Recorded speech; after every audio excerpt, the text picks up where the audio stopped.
What a fucking joke. PWS fans, I am longtime independent wrestling fan Robert. Rahway Retaliation last night in Rahway, New Jersey was a very fun show and my first PWS show since May of this year. The show kicked off with PWS heavyweight champion Bonesaw in the ring talking about his match with Justin Credible. Credible comes out and I forgot what they said to each other, but they ended up doing the match right then and there, which led up to Bonesaw defeating Justin Credible to retain the heavyweight championship. The second matchup of the night was an 8-man tag team match as we saw the Untouchables, AC Gamble, Chris Payne, I didn't get the other two guys' names, as they defeated Black Hollywood and the Powers of Destruction, which is the Big O and Dave Destruction. After the match ended, the Untouchables continued the onslaught after getting the win, which led up to the Blue Meanie coming out, cleaning house, and announced that the rest of the BWO would be with him at Russell Bowl on Saturday, November 16th.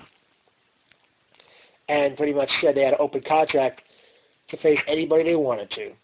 The next matchup saw the Drunken Swashbuckler defeat the Lifeguard. A very good matchup, and Drunken Swashbuckler definitely is an exciting wrestler to watch. Up next, in a tables matchup, the Heavenly Bodies defeated the Southside Players Club when the big deal, the real deal, Craig Steele speared GMC, the manager of the Bodies, to a table, and as a result, the referee stopped the match, seeing Steele gone to a table, and the Bodies retained the tag team championship.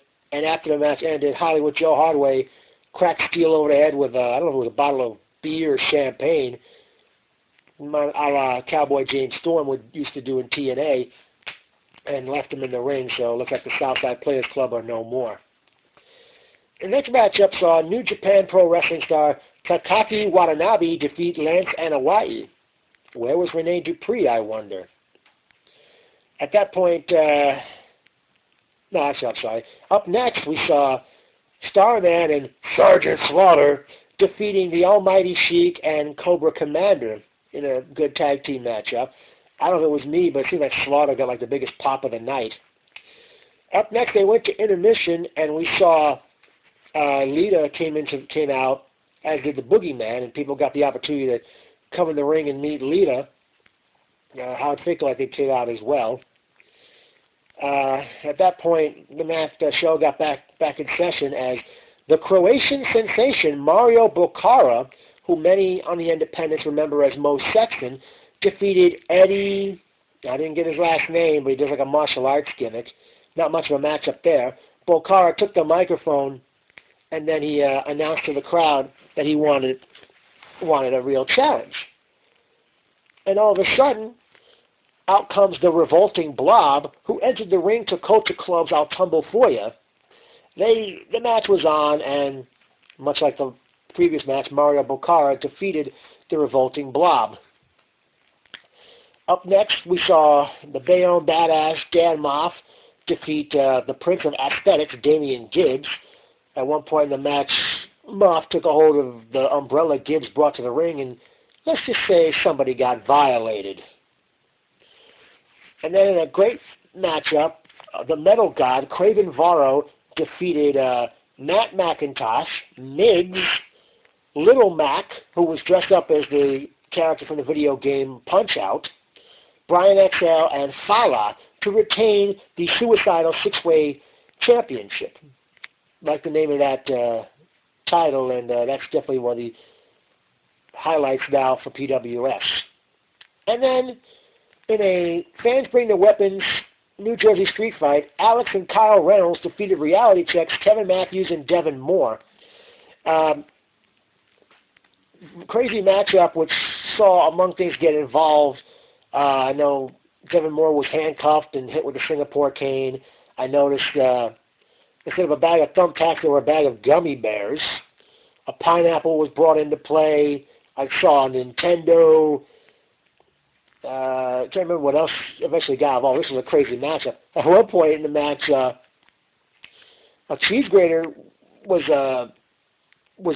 brought out of the garbage can, but I don't know who it was used on. Eventually, Kevin spiked it like a football, and the cheese grater went flying into the crowd.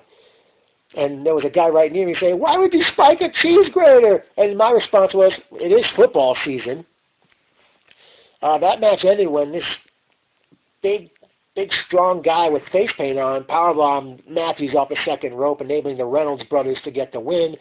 Alex took the microphone, claiming it's his company, until Bonesaw came to the ring and issued a challenge for a six-man tag at WrestleBall on November 16th, which, in my opinion, that could be a pretty good show coming up.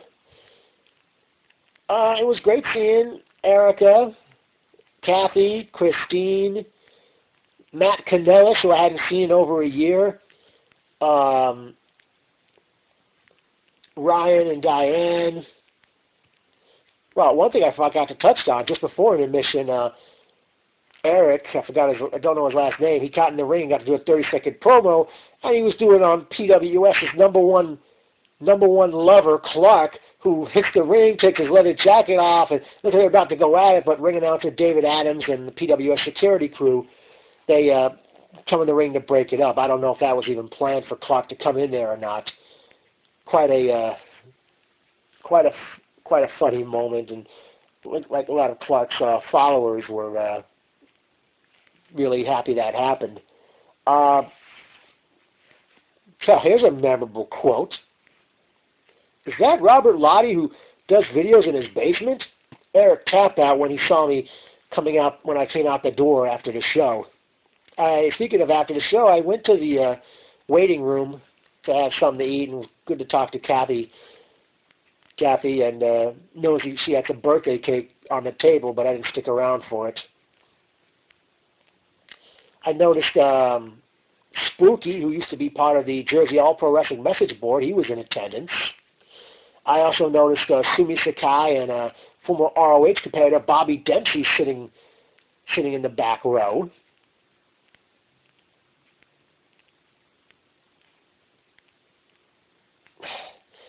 It was so cold in Center Circle, folks. I'll tell you that right now. It was so cold in that place.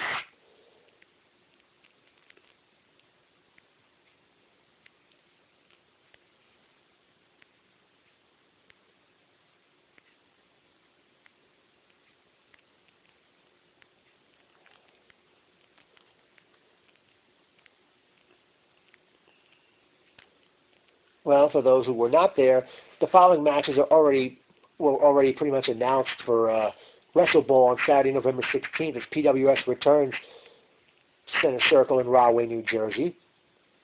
The BWO takes on the Untouchables. Just Incredible goes one-on-one with Vader. And it looks like it's going to be Bonesaw and Reality Check taking on the Reynolds brothers and whoever that strong dude is that helped them win the match last night. Now the Southside Players Club are no more. I guess they'll be facing each other at the next show. I don't know who'll be next for the Heavenly Bodies for the tag belts. And, well, I think that's pretty much it.